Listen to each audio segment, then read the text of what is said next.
Well, it was a tough job, but somebody had to do it, but we did it. Yeah, it's been quite a road. I think this February was much better offerings than last year. We haven't had any beers that I will be complaining about for the next year, like the balls. The Baltica. Yeah, It's funny because my book is set in Russia, and I actually mentioned Baltica number 3 in there.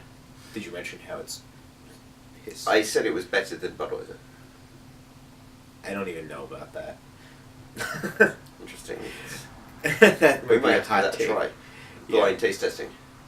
We can, and I guaranteed I can taste the difference. I think we should get like five bad Bunch pilsners and blind them, Yeah. and like each decide which the rank Which is the them, worst and of the worst. Well, We could do like a March Madness bracket thing, where we do like we line up 8 and then we like go down to That's an 4 interesting to one, see actually. what. Yeah.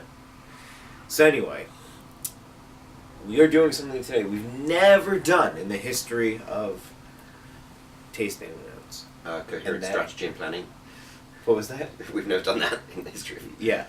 So, we have a gluten-free beer from Omission. Mission Brewing Company, who are based in Portland, Oregon, of course. Yes. And Do you think they're called Omission because they are omitting the gluten? I imagine so. It says beer fermented from barley, grain containing gluten, and crafted to remove gluten. The gluten content in this beer cannot be verified, and this beer may contain gluten, but just understandable. Yeah.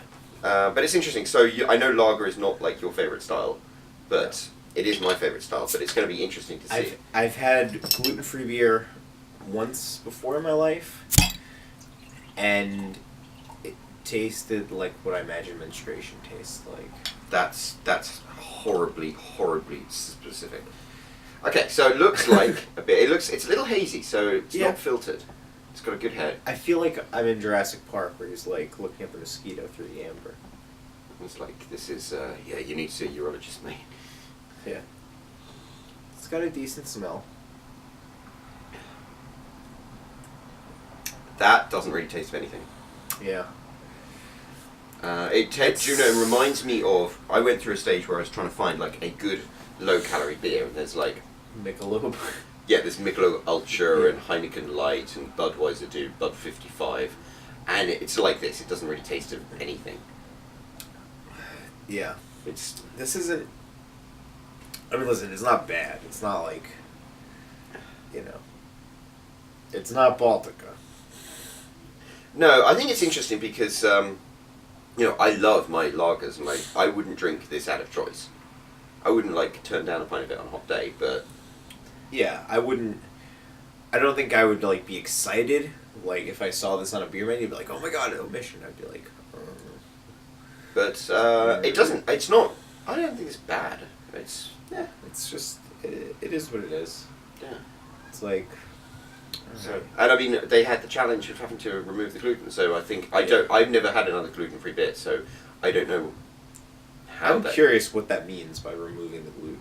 Well, isn't the gluten in it is the protein that like binds it together? I'm not a chemist. I don't know. I don't even like. I can't. I would like to.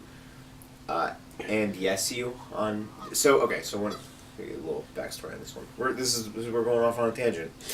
When I read Tina Fey's book, Tina Fey talks about doing improv, and one of the rules of improv is and yes. So like, not and yes, yes and. So in improv, you always say yes to everybody. That way, like whatever bit they're going with, like you continue building on it. And then the second part of that is yes and. So you say yes, you agree to whatever they're doing, and you give them something else. So. I wish I could yes and your gluten thing, but I don't know about gluten or celiacs or. No, I believe it's very interesting. I don't know if it's a conspiracy theory or Yeah. not, but they rejigged the gluten in wheat back in the 50s or 60s or 70s or something Yeah. to make it grow, to make it yield more.